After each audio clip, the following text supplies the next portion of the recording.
Hello students, good morning to all of you. Class 11th, lecture number 9, unit chemical bonding and molecular structures. So in the last lecture we have discussed about double bond, single bond, triple bond and the 4 steps following by the covalent bond for giving the best and clear picture about bonding and the properties of the atoms. ठीक है. So last में आप लोगों ने देखा था कि हमने हाइड्रोजन ने एक एक इलेक्ट्रॉन मिलके कैसे उन्होंने बॉन्ड बनाया था. हाइड्रोजन ने आपस में सिंगल बॉन्ड. ठीक है, तो आइए अब उन्हीं के जो एग्जाम्पल्स है उसको प्रोसीड करते हैं. So next one O2. O2 का मतलब 2 ऑक्सीजन, एक ऑक्सीजन ये, एक ऑक्सीजन ये. ठीक है, अब इनके ऊपर देखिए कितने इलेक्ट्रॉन है. 2 2 4 2 6, 2 2 4 2 6. दोनों इलेक्ट्रॉन्स के पास 6 इलेक्ट्रॉन है.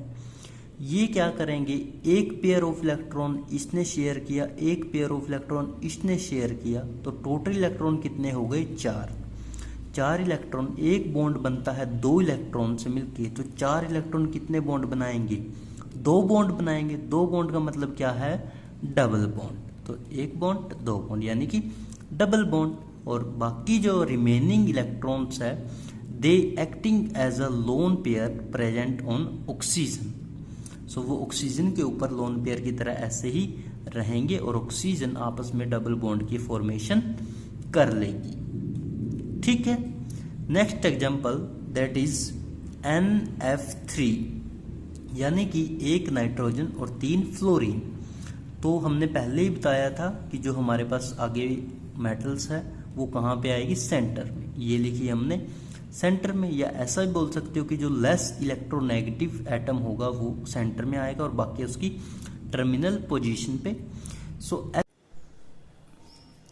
तो N को हम जो कि लेस इलेक्ट्रोनेगेटिव एटम है बीच में लिखेंगे और जो हमारे 3 फ्लोरीन है उनको उनकी टर्मिनल पोजीशन पे.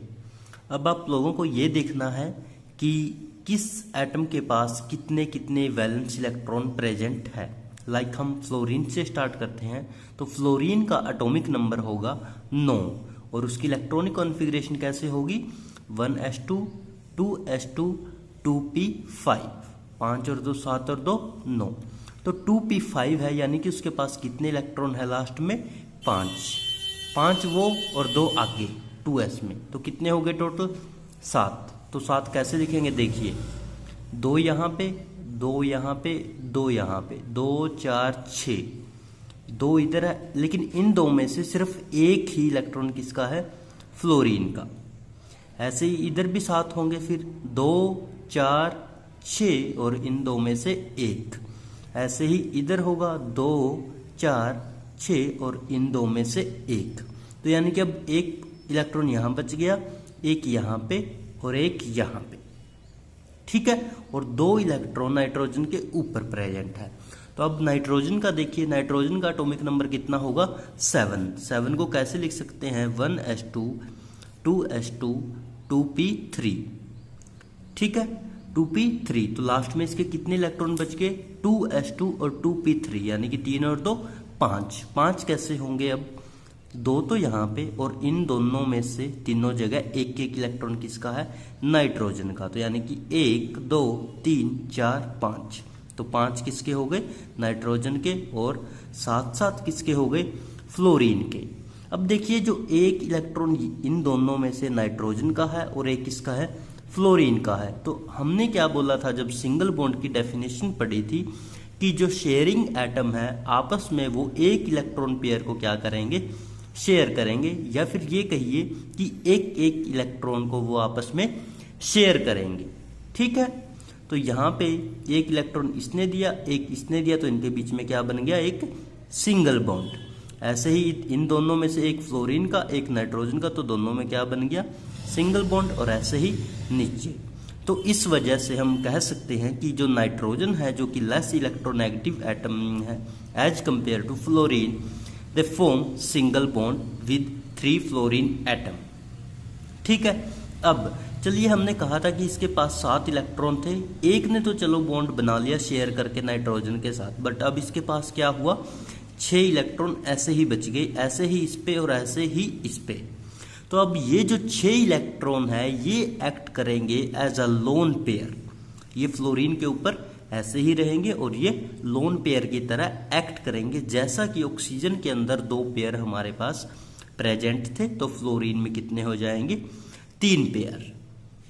ठीक है, ये है हमारा सिंगल बॉन्ड का एग्जाम्पल।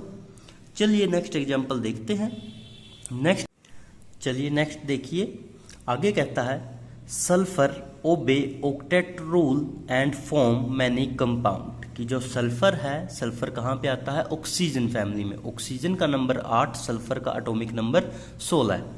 तो कहता है सल्फर है जो वो ओबे रूल को करेगा फॉलो और बहुत सारे कंपाउंड बनाएगा, लाइक Cl सल्फर और फिर Cl, यानी कि क्लोरीन सल्फर क्लोरीन। तो कहते हैं ये क्या कर लेता है, सिंगल बॉन्ड की फॉर्मेशन कर लेता है, और जो रिमेनिंग इलेक्ट्रॉन है they acting as a lone pair when present on chlorine and when present on sulphur.